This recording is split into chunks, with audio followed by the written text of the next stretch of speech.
Mine is pretty loud. Can turn that down a little bit.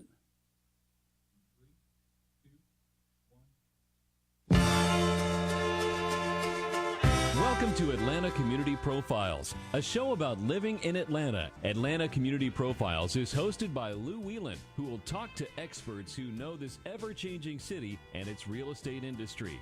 We'll talk to mayors, community leaders, and residential real estate experts. Now, here's Lou Whelan with this week's Atlanta Community Profiles. Hello there and welcome to our show. My name is Lou Whelan. I publish the official relocation magazines about Atlanta that have been distributed by the First Multiple Listing Service of Atlanta for 24 years. And we have 5 publications. One is for the metro area, and one is for Gwinnett County in partnership with the Gwinnett Chamber of Commerce. One is for North Fulton in partnership with the North Fulton Chamber of Commerce. One is for Cobb in partnership with the Cobb Association of Realtors, and one for Inside 285. And they are available in the real estate brokerage firms throughout the city and at chambers of commerce at no charge. They're on my website, AtlantaCommunityProfiles.com, along with a great deal of other information about Atlanta. And every week we interview community leaders, and today we're doing part 2 of an interview that we did last week with Nick Masino. Welcome back to the show, Nick. Thank you. It's a pleasure to be here again. Great to have you back. We're trying to do a fairly comprehensive look at Gwinnett County for a lot of reasons, one of which is that they've been very much in the news lately, and I know the MARTA just made a big announcement over the weekend, I think, right? Right. So late last week, Gwinnett County and MARTA officially accepted the contract and unanimously voted on the contract that Gwinnett County had voted on the previous month. And so it was a historic vote last week. And the contract is to extend rail from Doraville to Jimmy Carter Boulevard. Is that correct? And much more, including what we talked about in the last program is bus rapid transit, which is light rail with rubber tires, and an expansion of MARTA with all of its uses into Gwinnett County. But yes, the most prolific one that people really has caught the most of attention is the expansion of the Doraville route into Gwinnett County. Mm-hmm. And that should alleviate some of the bumper-to-bumper traffic on 85.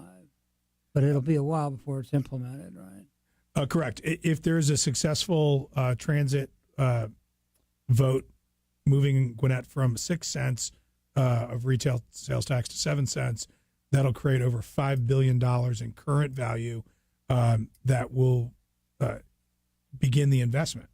Some of that will happen quickly with expanded bus service. The next quickest will be the dedicated bus rapid transit, heavy rail taking the longest amount of time. Mm-hmm. But being very clear, as the incredible metro Atlanta region grows, I don't think anyone's going to see a reduction in traffic. I think what we just hope to do is it doesn't get worse. That's the real, that just setting, this is, I mean, the state of Georgia is going to invest $100 million into a dedicated bus lane on 400. That's not going to reduce traffic because North Fulton and Forsyth County will continue dramatic growth. Gwinnett County will be over 1 million people in 2 years and will be approaching 1.5 million people by 2040. So with just that kind of growth, I don't think any of us we're going to see a reduction, but we will see it not grow as dramatically as it has grown since we came out of the recession. Mm-hmm. The congestion is what I'm referring to. Well, if you missed any of the show from last week, it's on my website, AtlantaCommunityProfiles.com, under the radio link. There you'll hear a more comprehensive introduction of Nick. But basically, in a quick, the short story is he's Chief Economic Development Officer of Partnership Gwinnett.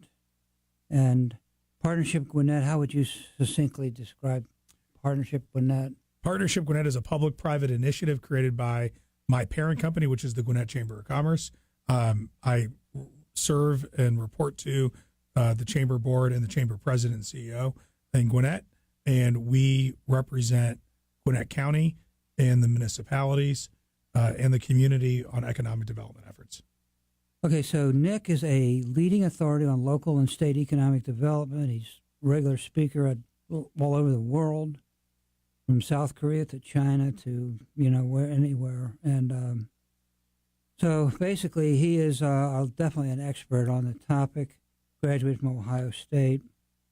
And let me ask you this question. I think we may have covered this last week, but you came in 2007, and since then you have had a number of companies locate in Gwinnett County. Suniva is one, and NCR came in and then went back out. What are some of the other? Rock 10, you have Primerica with Mitsubishi, on and on, right? Yes, we've had quite a few examples of relocations and expansions, over 200, representing 12 to this point 15,000 new jobs in Gwinnett County. And that, when we share those types of numbers, they are specifically just projects we worked on. Gwinnett County has actually had a tremendous amount of job growth since the end of the recession, and with 30,000 businesses, most of them are growing. So the numbers far exceed that. This is just what our organization is specifically involved in. Okay, so there was a great article, and I don't mind giving Georgia Tran a plug, because I really have a great deal of respect for the publication. They did a great story last week.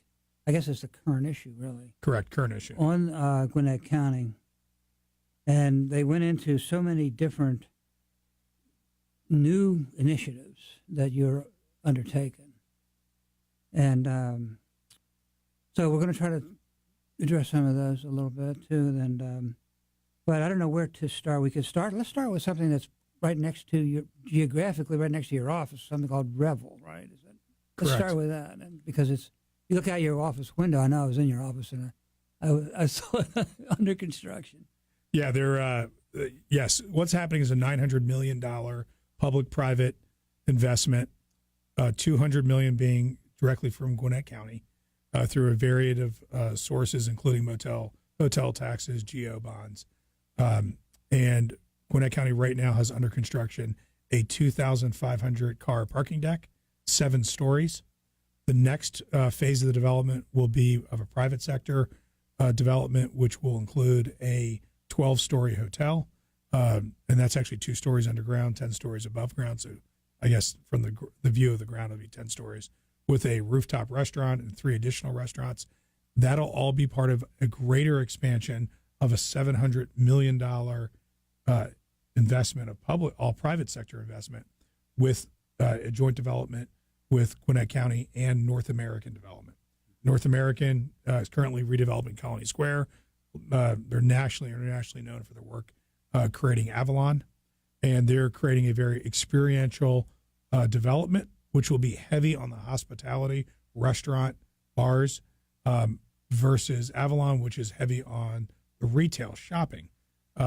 It'll be very experiential. There's already 1.2 million visitors coming to the Infinite Energy Center there now, and so this will give them, those visitors, lots of things to do before or after a show or a Gwinnett Gladiators game or any of the other sports that are happening out there. There'll be 800 rental apartments. There'll be townhomes, 800,000 square feet of office. It'll be a true live, work, play environment. Mm-hmm. Well, it will be on the scale of Avalon, according to the magazine article, but different in concept, right? Yeah, it'll have a tremendous amount more visitors because there's already 1.2 million visitors. I don't think there's 1 million visitors at Avalon now per year. There's dramatically more office, and there will be probably about the same residential. I think scale-wise and investment-wise, it'll be a lot larger than Avalon. Oh, okay. And also a bigger difference is Avalon is off 400 versus the Revel is off I-85, an interstate that has 3 or 4 times the cars traveled per day than a 400. So it's just going to be larger in scale and larger in, larger in really almost everything except the residential. So we have a lot to talk about. One of the things we want to talk about is Gwinnett Place, which is really will be undergoing major change. And for a while, people were thinking, not too sure about that place. Now you have really addressed it and have come up with some really good ideas on how to make that a very profitable area. Yes, well, and I'll give credit again to both investors and Gwinnett County government. There's been a huge investment by Gwinnett County, a lot of it connected to what we already discussed, which is the transit expansion, which is going to go right through the middle of the Gwinnett Place Mall area. Stay tuned. We'll be right back after the break.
Welcome back. We're sitting here with Nick Masino, who is the resident economic director, economic development officer, expert guru at Partnership Gwinnett, and came in 2007, and has, under his leadership, the county has had broken all kinds of records and growth and attracted a tremendous amount of business.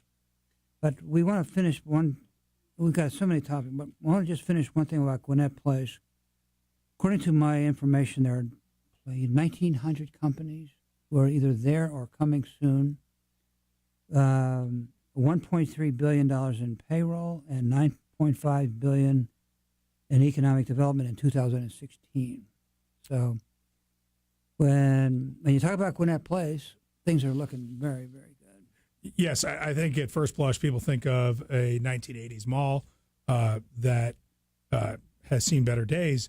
The reality is that area is an absolute economic hub, not just for Gwinnett, but it's, I think, the number 7 largest cluster of jobs in the entire region. There's some economic giants there like Boehringer Ingelheim, one of the largest animal health companies in the world, has their U.S. headquarters there and employs hundreds and hundreds of employees.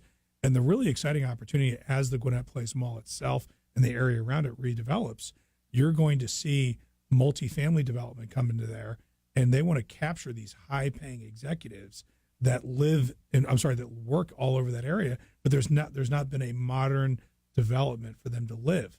And with some of the greatest, coolest ethnic restaurants in the state, definitely in the region, are in the greater Gwinnett Place Mall area. So if you can capture with some new development, which is happening, some fantastic developers have already acquired land, and then with the transit that's going to be coming through, connecting in with MARTA and the rest of the region, that we're very high on the Gwinnett Place Mall area. It's going to be a real live-work play. So you touched on the multifamily housing, but during the break, you I don't know if you coined that phrase or if that's something that everybody's using, but I just missed, and that was the multifamily housing boom. And if you just look around, it's pretty obvious that that's a good name for it. Well, it's been booming in the region for quite some time, and that boom is now spread into the suburbs. I can't speak to some of my partners in Cobb and North Fulton, but it is definitely booming in Gwinnett County. We have a dramatic shortage of housing, and as I've already mentioned, we're going to be over 1 million people in about 2.5 years, and that by 2040 we could have up to 1.5 million people. We have to, first of all, we got to move those people around, but we also have to find them a home. And every apartment that has been built in the multifamily apartment has been built in the last 3 or 4 years in Gwinnett is almost 95% occupied within a few months of opening. We're seeing each one break a record in regards to the rent. And so we've a dramatic increase in rent.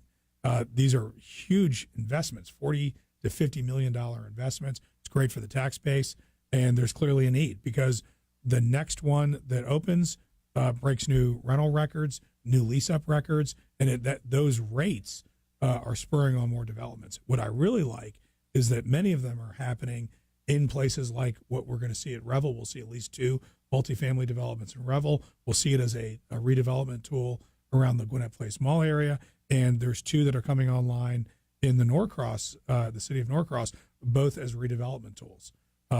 We'll see one come out of the ground at Sugar Hill.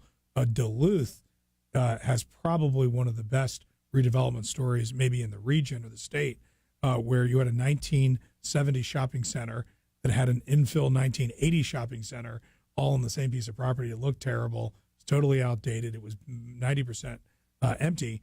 And the city, through a public-private partnership with a residential multifamily developer, tore the whole thing down and built a literally gorgeous urban-style development right on Buford Highway and 120.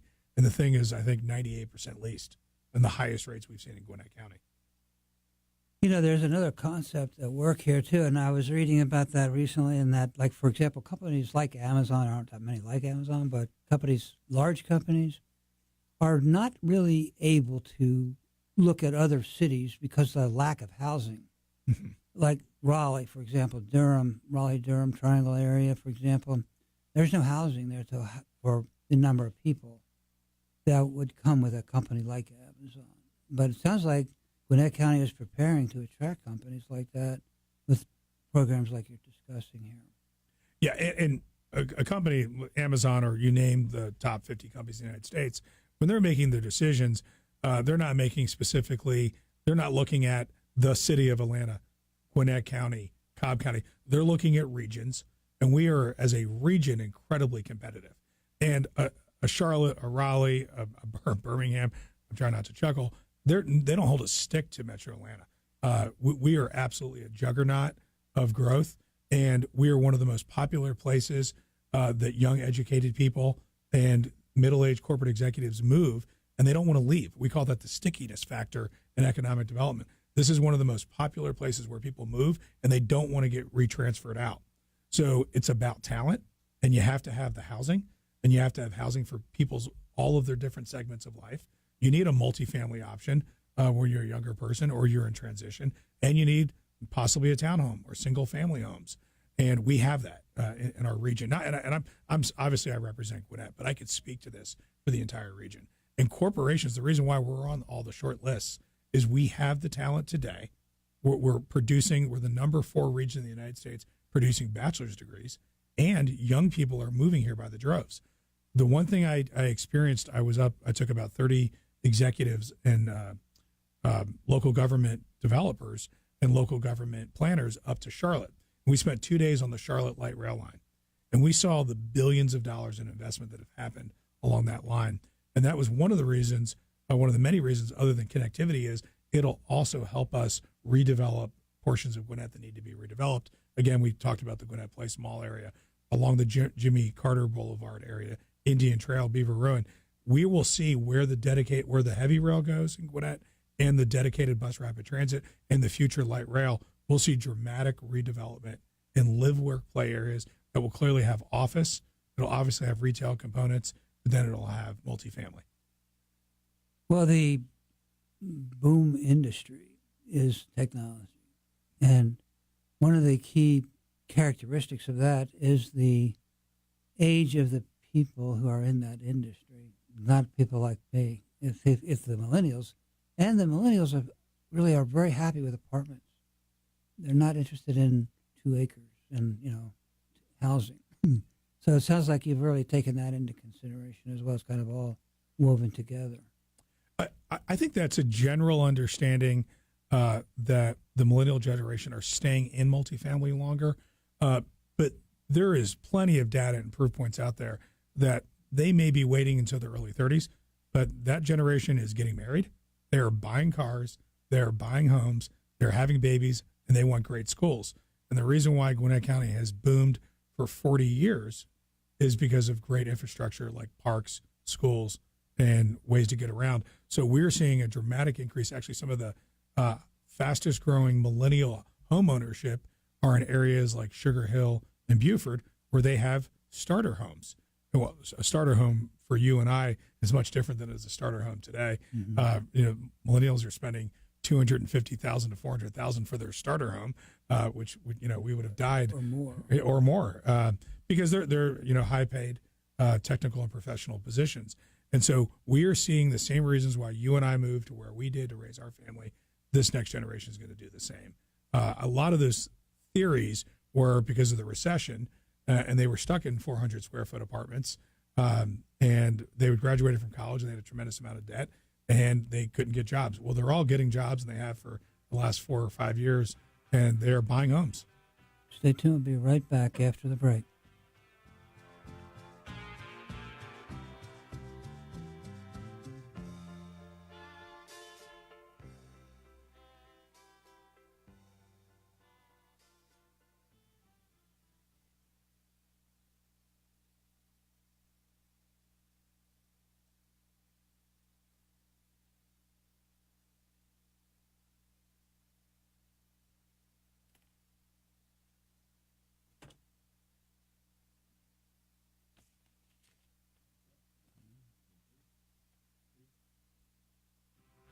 Welcome back. I'm Lou Whelan, sitting here with Nick Masino, economic development guru at Gwinnett County and speaker all around the world, really, on economic development issues.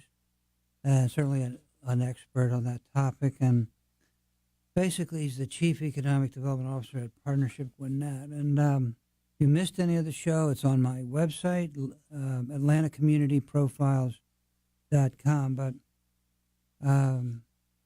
you have targeted 5 specific industries for Gwinnett County on a little brochure that you put out recently, and I wondered if you might just give an abbreviated version of those and why you targeted those specific industries. Sure, and I'll start with why.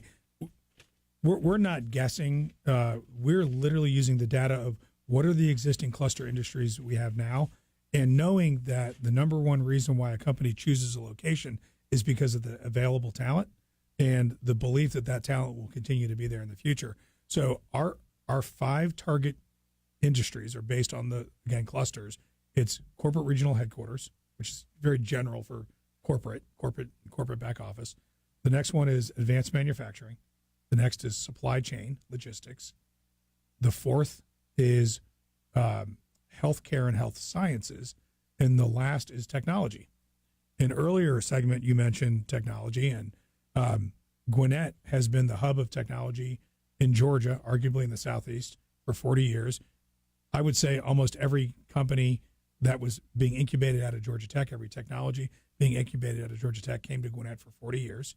There's a lot of buzz around Midtown because today, unlike 40, 30, and 20 years ago, you couldn't incubate and then move across the street to Spring Street and open a business. There were really no office there. There wasn't an environment. That environment exists today. But we still really kill it in advanced communication, which it's a high important technology industry, but they're not looking for someone 2 minutes out of Georgia Tech. They need a more experienced engineer. You typically have 8 to 15 years experience. Someone that's 8 to 15 years out of college already has a family. And again, leading you back to quality of life. They're going to probably buy a single family home, and they want great schools, and they might want to put their kid into the number 1 school in Georgia for 7 years in a row, which is the Gwinnett School of Math, Science, and Technology. So we really kill it in technology, and we continue to do that. The industry that we also have a lot of cluster employees in is retail, but Lou, you know this better than anyone. Retail follows rooftops, and so we don't do it. We have no efforts around recruiting retail. We're recruiting corporations in those 5 target industries that we have a large population of employees. Mm-hmm. Well, you've done a good job too, and especially with how many new businesses. I know there's a number. I can't remember the number since 2007.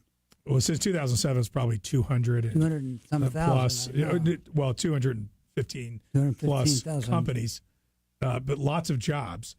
We average about 20 to 25 new companies a year. Again, that we had a hand in working with our partners at the Metro Atlanta Chamber, Georgia Department of Economic Development, recruiting companies.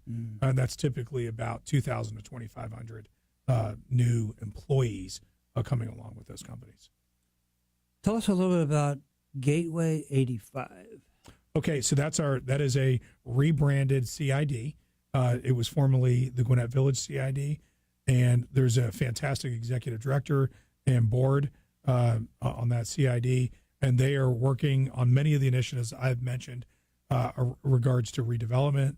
They are a huge champion of the transit expansion into Gwinnett, and they are focused on their corner of Gwinnett County, which I believe is the largest landmass CID in Georgia. And Marcia Bomar is the executive director, and it's a great organization. They've rebranded to a very obvious name, which is they are the literally gateway into Gwinnett from I-85 North, and they moved into a new location, and they're thriving. Well, that's interesting. What is the role of small business in Gwinnett? We only have a minute left before the break, but small business is the lifeblood, really, of our economy. Yes, not just in Gwinnett or Metro Atlanta, but the United States. The short answer is there's 10,000 sole proprietors in Gwinnett County. Those are all small businesses. And then of our remaining 25,000 businesses, the vast majority of them are small businesses. The federal government would say if you have under 250 employees, you're a small business. A 200-person company does not seem like a small business to me, but I would say the vast majority of our companies in Gwinnett County are under 100, and they are the absolute bloodline to business. And if you just think about half those and just say, let's say 12,000 companies, they all hire one employee. We have 12,000 more working citizens. So they're very important. Stay tuned. We'll be right back. I would like to ask you a couple more questions about small business after the break. So stay tuned. We'll be right back.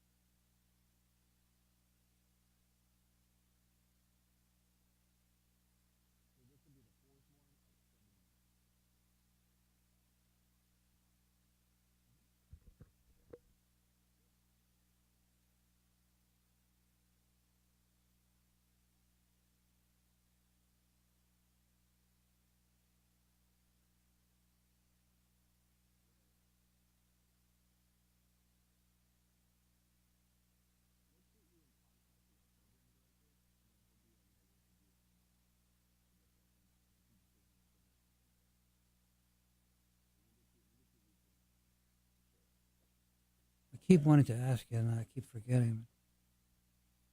And I also need to take out the word residential in the description of the show at the beginning. The show open?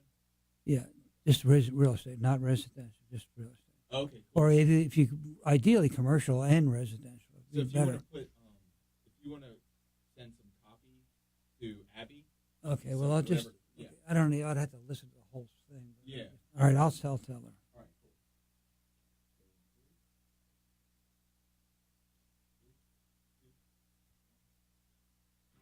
Cool. Welcome back. I'm Blue Whelan, sitting here with Nick Masino, who is the Economic Development Director of Partnership Gwinnett. And, I just thought of something, Nick. Do the other counties have a counterpart for a U in their, maybe they do, but I don't think they do to the extent that exists in Gwinnett County. Is that correct? Well, I have lots of peers around the region. They might have different titles. They might work for a different organization. But there is somebody that represents economic development in all of the 159 counties in Georgia. And so It might be a chamber of commerce. It might be a development authority. It might be a public-private partnership like we have. But we are the largest local economic development organization in the state of Georgia. And so where you might, I have 10 folks that are on our team. I'm the 11th. And so that typically there's maybe 1 or 2 or 3 people at the most around the Atlanta region. And when you get out into more rural counties, there's one example in West Georgia where one gentleman represents 4 counties. And so just scale-wise, we are much larger. It may look different, but there is someone that represents every county in Georgia. Okay. Yeah, I'm glad they clarified that, because I've always wondered, I've always thought that your department was kind of unique in the state, maybe the country. Yeah, we are. But I do think future guests could be some of my peers around the region. And if it's not, I had lunch today with the chamber president, who the economic development leads report into for Forsyth County. This morning I was with the great folks at Cherokee County that lead their economic development efforts. And so there's a lot of great people in this region that get up every day to recruit, retain, and expand businesses. Mm-hmm. Interesting. One of my goals one of these days is to have a panel of people like that together at a lunch maybe and have a conversation. It'd be great. The problem with economic developers is we're all going to want to talk at the same time. Well, could never do a radio program. I know, but you could talk about things that you do together collectively that generate synergy. There's a lot of collaboration in this region with economic developers. And I'll share one example. Last week we had about 20 site consultants and real estate brokers, corporate headquarters type real estate brokers at a private event that we did over at the new Atlanta Braves Stadium. We were hosted in Comcast.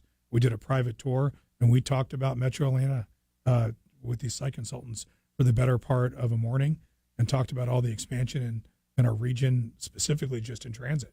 And so we are collaborating behind the scenes, marketing the region together with our partners in utilities and our partners at the state of Georgia.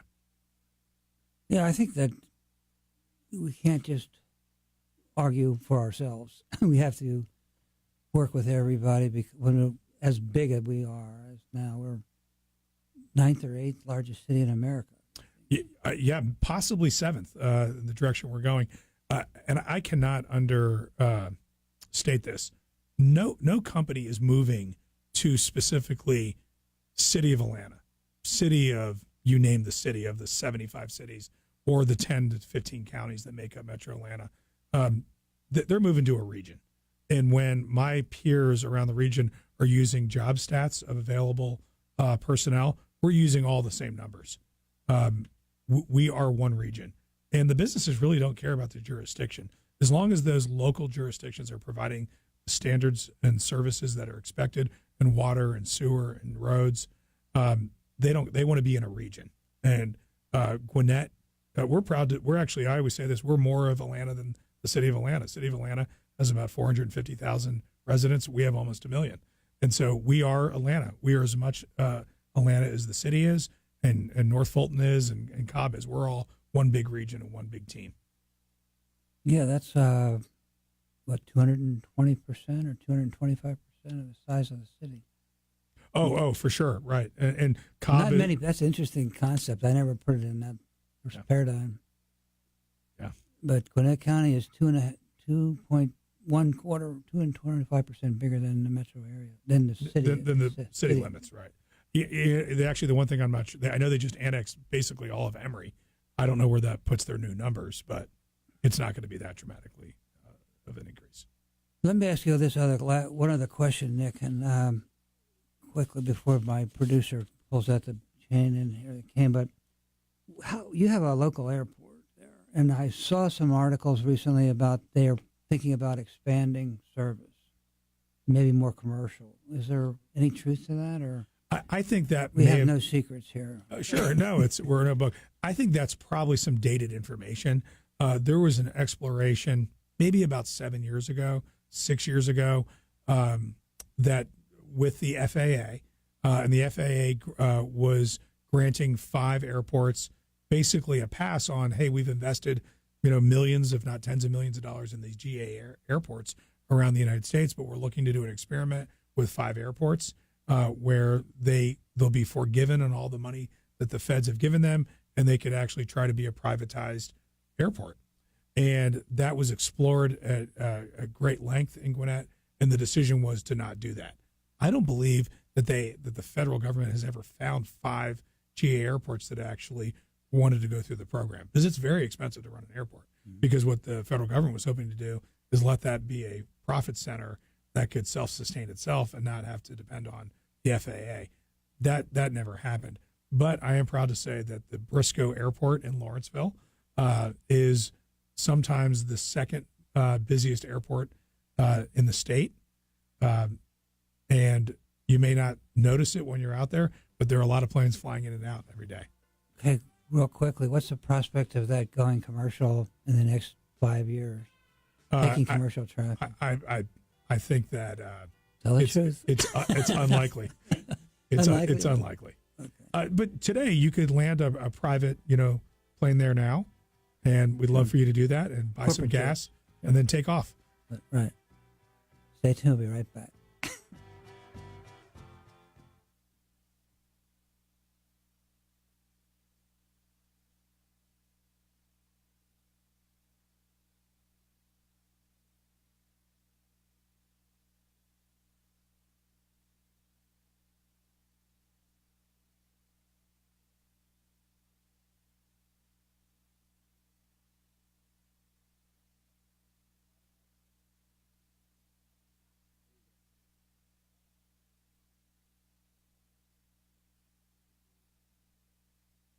There's a halt.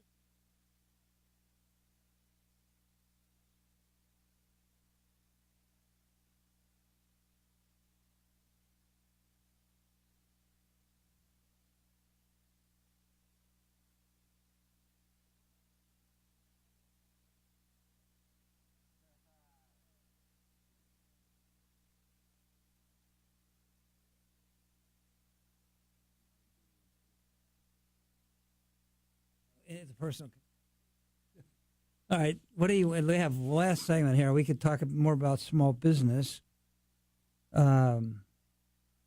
or something else that you might like to talk about. We could talk about conventions.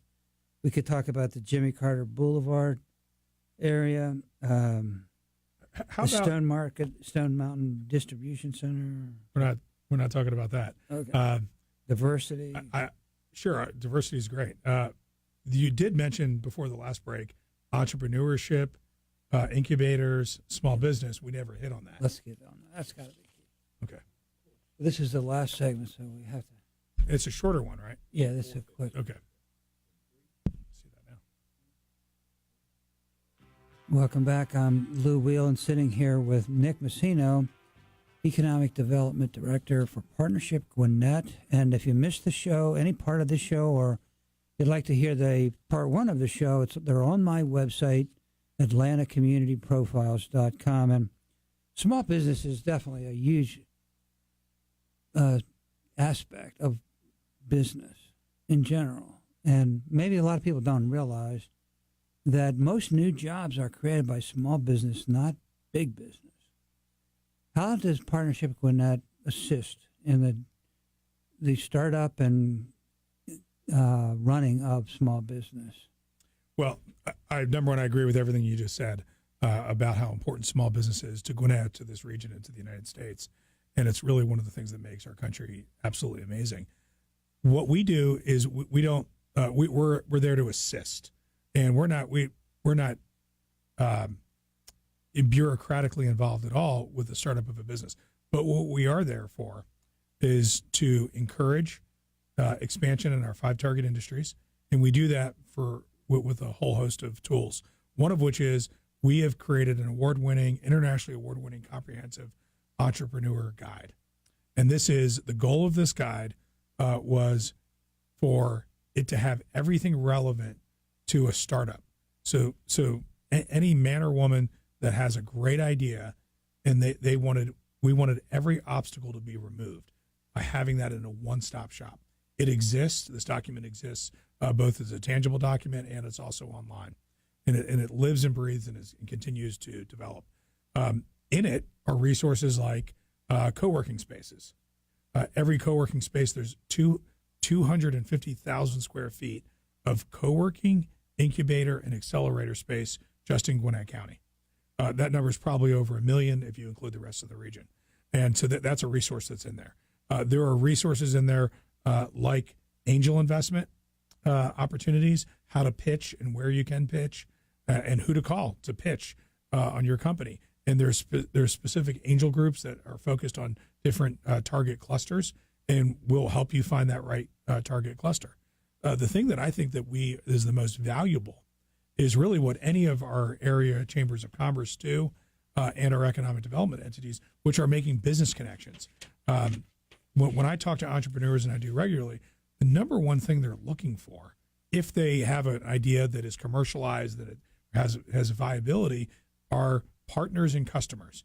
And the ideal thing for them to do is to try to partner with an existing business, large or small, to see if their product or service actually has real viability and that it can really work. It's almost like a test.